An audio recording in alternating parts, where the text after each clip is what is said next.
बच्चों good morning. एक बार फिर आपका स्वागत है नई वीडियो में। हम 9th क्लास के मैथ में एक्सरसाइज 13.3 प्रश्नावली 13.3 को हल कर रहे हैं। वो शंकु कोण पर आधारित है। इससे पहले वाली वीडियो में मैंने आपको शंकु क्या होता है और शंकु पर जो आधारित सवाल हैं 4 सवाल वो मैं आपको समझा चुका हूं। आइए आज हम इसी प्रश्नावली 13.3 का 5वां सवाल हल करेंगे। पहले रकम को ध्यान से पढ़ते हैं, समझते हैं। 8 मीटर ऊंचाई और आधार की त्रिज्या 6 मीटर वाले एक शंकु के आकार का तंबू बनाने में 3 मीटर चौड़े तिरपाल की कितनी लंबाई लगेगी। मान लीजिए उसकी सिलाई और कटाई में 20 सेंटीमीटर तिरपाल अतिरिक्त लगेगा। यहां पाई का मान 3.14 लेना है। बेटे इस सवाल को अगर पढ़ते हैं तो एक तंबू शंकु के आकार का है, वो हमने बनाना है। शंकु के आकार का, जिसे आप कोण कहते हैं, यानी इस प्रकार ये आपका शंकु है। इस आकार का आपने एक तंबू बनाना है जिसकी ऊंचाई कितनी होनी चाहिए 8 मीटर और त्रिज्या 6 सेंटीमीटर। यानी ये ऊंचाई यहां से ऐसे सीधी मापें तो ये ऊंचाई 8 मीटर होनी चाहिए और त्रिज्या यानी ये आधी, ये 6 मीटर। और एक तंबू बनाएंगे जिसमें आप रह सके। बेटे यहां पर हमें तिरपाल लेके आनी पड़ेगी। तिरपाल आप सभी बच्चे अच्छे से समझते हैं, एक ऐसा कपड़ा जो आपको धूप, बारिश, गर्मी, सर्दी इन सबसे बचाता है। वो अलग तरह का कपड़ा होता है। चलिए अगर आप ये कपड़ा आप बाजार से लेने जाएंगे तो वो किस आकार का होगा, किस आकार में आपको मिलेगा वो। तो अगर आप सोच रहे हैं वो आयत के आकार का है तो बिल्कुल ठीक है, वो कुछ इस प्रकार होगा, ऐसे कपड़ा मिलेगा वो आपको। अगर पूरा वो कपड़ा खोलेंगे तो वो ऐसे एक आयत के आकार बनेगा और फिर इसी कपड़े से आप ऐसे एक शंकु के आकार का तंबू तैयार करेंगे। हाँ, इसमें कहीं सिलाई भी लगेगी, कुछ हिस्सा कटाई होगी, कुछ मोड़कर सिलाई होगी, वो एक अलग बात है। लेकिन अगर आपको ये अच्छे से मालूम है बेटे, आप कोई भी कपड़ा बाजार से खरीदने जाएंगे तो वो जो कपड़ा आपको मिलता है, अगर आप उस कपड़े को पूरा खोलकर देखेंगे तो वो एक आयत के आकार में मिलेगा, कुछ इस प्रकार। और एक सबसे बड़ी बात, अगर आप ध्यान से देखें तो वहां पर ऐसे थान बने होते हैं बेटे। ये ऐसे थान के अंदर वो कपड़ा लपेटा होता है, उसकी चौड़ाई फिक्स होती है, निश्चित होती है। आप तो बस उनसे लंबाई मांगते हैं कि भी हमें 5 मीटर कपड़ा चाहिए, 7 मीटर कपड़ा चाहिए, 10 मीटर कपड़ा चाहिए। फिर वो एक छड़ होती है, उससे 5 मीटर चाहिए तो वो 5 बार 1 मीटर, 2 मीटर, 3 मीटर ऐसे 5 बार माप के और उसको काट के आपको आयत के आकार में वो कपड़ा होता है, फोल्ड करके आपको दे देता है। मोटी सी बात, जो हमें तिरपाल मिलेगा वो आयत के आकार का मिलेगा। लेकिन जब आप उस आयताकार कपड़े से आप शंकु के आकार का तंबू बनाएंगे तो वो कुछ इस प्रकार बनेगा। और यहां सबसे महत्वपूर्ण बात, वो जो कपड़ा है आपका आयताकार, उससे जो आप शंकु तैयार कर रहे हैं वो किस आकार का होगा, शंकु के आकार का है। और उस कपड़े का इस्तेमाल आप शंकु के कौन से भाग पर करेंगे, आप उसके वक्र पृष्ठ पर करेंगे, सिर्फ इतने हिस्से पर। तंबू तैयार करने का मतलब है कि उस कपड़े से, आयताकार कपड़े से उसका वक्र पृष्ठ तैयार करना। यानी मोटी सी बात, अगर आप तंबू शंकु के आकार का तैयार करना चाहते हैं तो आप उसका वक्र पृष्ठीय क्षेत्रफल तैयार कर रहे हैं, तो इसका मतलब आप वक्र पृष्ठीय क्षेत्रफल निकालेंगे। तो आइए वक्र पृष्ठीय क्षेत्रफल निकालते हैं। पहले आपको जो दिया हुआ है रकम में उसे लिखते हैं। सबसे पहले आपको शंकु की ऊंचाई दी हुई है,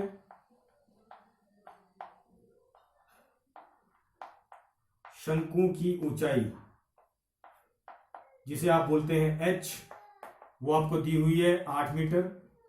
शंकु की त्रिज्या, शंकु की त्रिज्या कह लें या शंकु के आधार की त्रिज्या कह लें, एक ही बात होती है बच्चों। शंकु की त्रिज्या यानी जिसे आप r बोलते हैं, वो दी हुई है 6 मीटर। और आपको निकालना है शंकु का वक्र पृष्ठीय क्षेत्रफल, तैयार करना है आपने। तभी तो आपका तंबू तैयार होगा शंकु के आकार का। यानी आपको शंकु का वक्र पृष्ठीय क्षेत्रफल ज्ञात करना है। शंकु का वक्र पृष्ठीय क्षेत्रफल और उसका सूत्र होता है पाई आर एल। अब यहां ध्यान करिए, आपके पास एल तो है ही नहीं, आर है एल नहीं है, लेकिन आपको याद होगा आपके पास एक सूत्र होता है एल स्क्वायर बराबर H square plus R square. यानी अगर आपको एच और आर पता हो तो आप एल यानी तिरछी ऊंचाई निकाल सकते हैं। यहां आपको एच भी पता है 8 मीटर और आर भी पता है 6 मीटर, तो आप एल यानी तिरछी ऊंचाई निकाल सकते हैं और वहां से फिर आप शंकु का वक्र पृष्ठीय क्षेत्रफल निकाल सकते हैं। तो चलिए अब हम निकालेंगे एल। एच यानी 8, एच का मान 8 है, एच के ऊपर वर्ग है, एच की शक्ति 2 है तो 8 की भी शक्ति 2 होगी, जमा आर का मान 6 और उसका स्क्वायर या वर्ग, एल स्क्वायर या एल का वर्ग ऐसे कैसे रहेगा। 8 का वर्ग ये हमारा है 64 और 6 का वर्ग 36, एल का वर्ग ऐसे कैसा 64 और 36 को जोड़ते हैं तो 100 आता है और 100 किसका वर्ग है 10 का वर्ग, तो एल किसके बराबर आ गया 10 मीटर। एल आपका 10 मीटर आ गया बच्चों। अब आपके पास सभी के मान हैं। चलिए सबसे पहले हम 3.14 पाई का मान इस बार हमें 3.14 लेना है क्योंकि इस सवाल में बोला गया है। आप 22/7 नहीं ले सकते। गुणा आर की जगह क्या रखेंगे हम 6 और एल की जगह क्या रखेंगे 10। अब यहां से दशमलव हटा देते हैं बेटे, तो दशमलव हटाने का क्या नियम है, दशमलव हटाती ऊपर तो बन जाएगा 314, दशमलव हटाने के नाम का नीचे आएगा 1, दशमलव के बाद जितने अंक उतनी 1 के बाद 0, गुणा 6 गुणा 10, ये 1 0 से 1 0 कट गया और यहां पर 314 की पहले 6 से गुणा करवाते हैं, 6 चौके 24, 2 हासिल, 6 कम 6 और 2 8 और 6 तियां 18 बटे में 10। और अगर किसी संख्या के बटे में 10, 100, 1000 इस प्रकार की संख्या हो उसे भाग करना बड़ा सरल है। कितनी जीरो है, एक के साथ 1 0 है, तो पीछे से एक अंक छोड़कर दशमलव लगा दें, यानी 4 से पहले दशमलव 188.4 वर्ग मीटर। ये आपका शंकु का वक्र पृष्ठीय क्षेत्रफल आ गया। अब बच्चों यहां आपको एक बात और समझने की जरूरत है, और वो क्या, ये जो शंकु का वक्र पृष्ठीय क्षेत्रफल तैयार हुआ मतलब आपने शंकु के आकार का तंबू तैयार कर दिया। ये जो शंकु का वक्र पृष्ठीय क्षेत्रफल तैयार हुआ या शंकु के आकार का तंबू तैयार हुआ, एक ही बात है, वो किससे तैयार हुआ, इस आयताकार तिरपाल से, या कहें इस आयताकार तिरपाल के क्षेत्रफल से। जितना इसका क्षेत्रफल होगा उसी क्षेत्रफल से शंकु का वक्र पृष्ठीय क्षेत्रफल बना, या कहें तंबू बन गया शंकु के आकार का। इसका मतलब आपने शंकु का वक्र पृष्ठीय क्षेत्रफल निकाल लिया, समझ लीजिए आपने तिरपाल का क्षेत्रफल निकाल लिया, क्योंकि इसी कपड़े से, इसी आयताकार कपड़े के क्षेत्रफल से ही इसका वक्र पृष्ठीय क्षेत्रफल तैयार हुआ है, या कहे तंबू तैयार हुआ है शंकु के आकार का। यानी इसका जो वक्र पृष्ठीय क्षेत्रफल है बच्चों वो, और आयताकार तिरपाल का क्षेत्रफल यानी ये सारा, ये एक जैसा है, क्योंकि इसी से तो ये तैयार हुआ है। ये देखिए, ये तो इसका मतलब शंकु का वक्र पृष्ठीय क्षेत्रफल निकल गया, तो समझ लिए आपके आयताकार तिरपाल का क्षेत्रफल निकल गया। तो चलिए अब हम आगे इस्तेमाल करते हैं। मैं इस वाले हिस्से को बच्चों साफ कर रहा हूं सवाल समझाने के लिए, जगह की कमी है थोड़ी। तो तिरपाल जो है, आपको जो तिरपाल दिया हुआ है जो आप बाजार से खरीद के लाए, वो 3 मीटर चौड़ा है, यानी ये 3 मीटर चौड़ा है।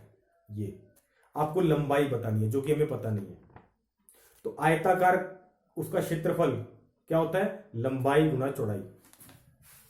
तो पहले सबसे जो चीज आपको दे रखी है, तिरपाल की चौड़ाई दे रखी है आपको, तिरपाल कह लें, आयताकार तिरपाल कह लें तो ज्यादा समझ में आएगा आपको। आयताकार तिरपाल की चौड़ाई जिसे आप बोलते हैं बी, वो 3 मीटर देखिए। लंबाई जो है वो एल हमें नहीं पता है, और तिरपाल का क्षेत्रफल आपको पता है। तिरपाल का क्षेत्रफल वो कितना है, जितना शंकु का वक्र पृष्ठीय है, क्योंकि उसी से तो वो तैयार हुआ है। और वो कितना आया, 188.4 वर्ग मीटर। तो चलिए, यानी तिरपाल कैसा है बच्चों, आयताकार। यानी आपको तिरपाल का क्षेत्रफल नहीं दिया हुआ, आयत का क्षेत्रफल दिया हुआ है। तो आयत का क्षेत्रफल का सूत्र इस्तेमाल करते हैं। आयताकार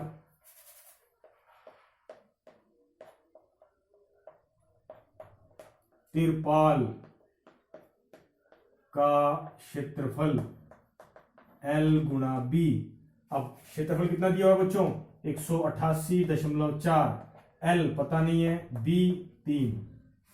यहां किसका मान निकालना है बच्चों, आपने L का मान निकालना है, यानी ये अकेला होना चाहिए। इस 3 को जो इधर गुणा में है इधर लेके आएंगे, जो कि भाग में आ जाएगा। 188.4/3। और अब आप इसको 3 से भाग करिए तो ये 62.8 मीटर। यानी इतना उस कपड़े की लंबाई होनी चाहिए, इतना कपड़े तिरपाल की लंबाई होनी चाहिए। चौड़ाई तो 3 मीटर फिक्स है, लंबाई कितनी होनी चाहिए उस तिरपाल की, 62.8 मीटर। लेकिन ये तो एक्चुअल लंबाई है जो इस्तेमाल हुई। कुछ लंबाई हमारी खराब भी हो गई उसकी कटाई और सिलाई में, वो कितनी है, 20 सेंटीमीटर। तो असली लंबाई कब आएगी, जो आपकी है कुल लंबाई, तिरपाल की कुल लंबाई 62.8 में ये 20 सेंटीमीटर जोड़ेंगे। लेकिन बच्चों ये तो मीटर है और ये सेंटीमीटर है, ऐसे नहीं चलेगा। तो आप इसे सेंटीमीटर को मीटर में चेंज करेंगे, ये बनेगा 0.2 और इसको जोड़ेंगे तो आंसर आएगा 63.0 मीटर, या कहें 63 मीटर। यानी उसकी लंबाई कितनी होगी बच्चों, 63 मीटर। सवाल बच्चों इतना मुश्किल नहीं है, हाँ लेंथी लंबा है। और अगर ये बात आपको समझ में आ गई कि वो जो आयताकार तिरपाल जो आप बाजार से लेके आए हैं उसका क्षेत्रफल और शंकु का वक्र पृष्ठीय क्षेत्रफल एक ही होगा, क्योंकि उसी से तो वो बना है। इसका मतलब जो आपने शंकु का वक्र पृष्ठीय क्षेत्रफल निकाला वही आपका आयताकार तिरपाल का क्षेत्रफल होगा, और उसी का इस्तेमाल करके आप लंबाई निकालेंगे। बाद में वो जो लंबाई आई है उसमें 20 सेंटीमीटर या 0.2 मीटर उसको और जोड़ेंगे, क्योंकि वो खराब हो गई, हमें दिखी नहीं, लेकिन जब लेके आए थे कपड़ा उस समय तो थी। 63 मीटर आपकी वास्तविक लंबाई आएगी। चलिए अगला सवाल करते हैं।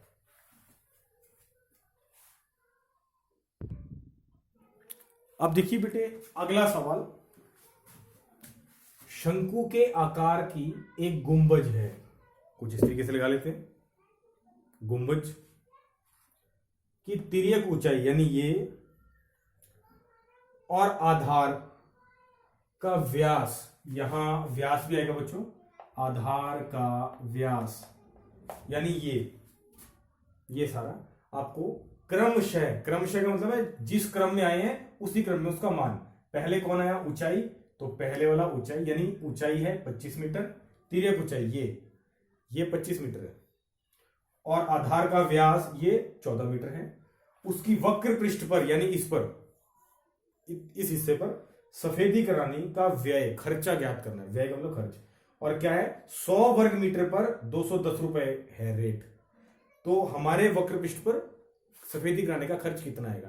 तो पहले तो हमें यह पता होना चाहिए कि हमारा जो गुंबज है उसका वक्र पृष्ठीय कितना है, वक्र पृष्ठीय क्षेत्रफल कितना है।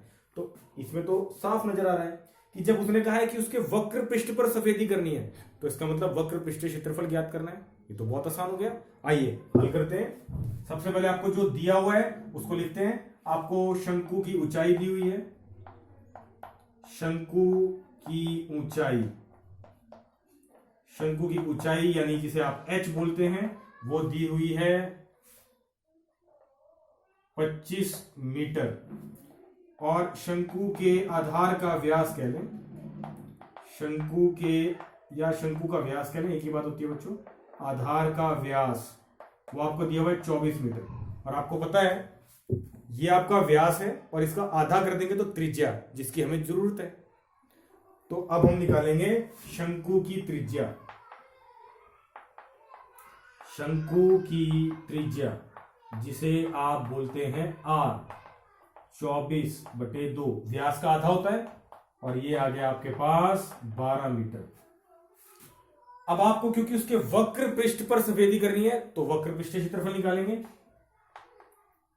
शंकु का वक्र पृष्ठीय क्षेत्रफल वो होता है πr_l। बच्चों ये ऊंचाई नहीं है, वेरी सॉरी, ये है शंकु की तिर्यक ऊंचाई। शंकु की तिर्यक ऊंचाई जिसे आप L बोलते हैं, ये जरा ध्यान करेंगे, शंकु की तिर्यक ऊंचाई है। तो पाई का मान आपने यहां लेना है 22/7, r आपका कितना है अभी 12, और L कितना है आपका 25। बच्चों यहां कोई संख्या, कोई भी ऐसी संख्या नहीं है ऊपर नीचे जो एक ही पहाड़े पे या एक ही टेबल पे जाती हो, यानी यहां हम कुछ भी कैंसिल नहीं कर सकते। तो क्या करें, ऊपर वालों की गुना ऊपर वाले से, नीचे वाला एज इट इज, ऐसे कैसे रहेगा, तो ये बटे में 7 ऐसे कैसे।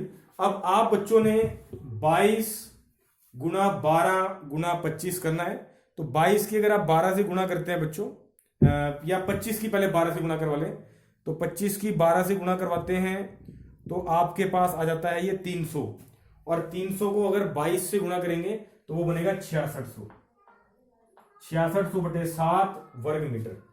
ये पृष्ठ क्षेत्रफल आ गया। अब हमारा क्षेत्रफल आया 6600/7 वर्ग मीटर। 100 वर्ग मीटर पर सफेदी करने का 210 रुपए खर्चा है, तो इतने वर्ग मीटर पे कितना आएगा। तो आइए इसको हल करते हैं इधर की तरफ। 100 वर्ग मीटर पर सफेदी कराने का कितना है 210। 100 वर्ग मीटर पर सफेदी का व्यय यानी खर्च, ये आपको दिया हुआ है बच्चों 210 रुपए। तो बच्चों 1 वर्ग मीटर पे सफेदी करने का व्यय, अब मैं यहां एक बात पूछता हूं आपसे, 100 वर्ग मीटर पे 210 रुपए आ रहा है सफेदी कराने का खर्च, तो 1 वर्ग मीटर पे कम आएगा या ज्यादा आएगा। 100 वर्ग मीटर पे 210 रुपए आ रहा है तो 1 वर्ग मीटर पर कम आएगा, क्योंकि 1 वर्ग मीटर 100 से कम है। कम के लिए भाग 210 तो यही रहेगा, यानी ये जो 100 है ये भाग में आ जाएगा। अब 1 वर्ग मीटर का खर्चा आ गया, तो हमारा कितना है 6600/7 वर्ग मीटर पर सफेदी का खर्चा। ये बच्चों ज्यादा है 1 से, तो गुणा कराएंगे 210/100 गुणा 6600/7। 2 0 से 2 0 कट गई बच्चों, 7 के पहाड़े में कितने पे चला गया 30 पर, और अब इसकी गुणा करवाते हैं 1 0 ऐसे कैसी, और 66 की 3 से गुणा करेंगे तो 198, यानी टोटल कितना खर्चा आएगा 1980 रुपए उस गुंबज के वक्र पृष्ठ पर आएगा। ये भी बहुत आसान सवाल था बच्चों। मैं उम्मीद करता हूं आपको मेरी समझाई हुई बात समझ में आ रही होगी, और ये सवाल भी, लेकिन आपने ये सवाल यहां से देखकर नहीं करने, आपने पहले इनको समझना है और फिर इसे अपने आप करके देखना है। और इसी प्रकार के और भी बहुत से सवाल आपको मिलेंगे, आप उसे हल करके देखें। आज के लिए इतना ही। Thank you so much.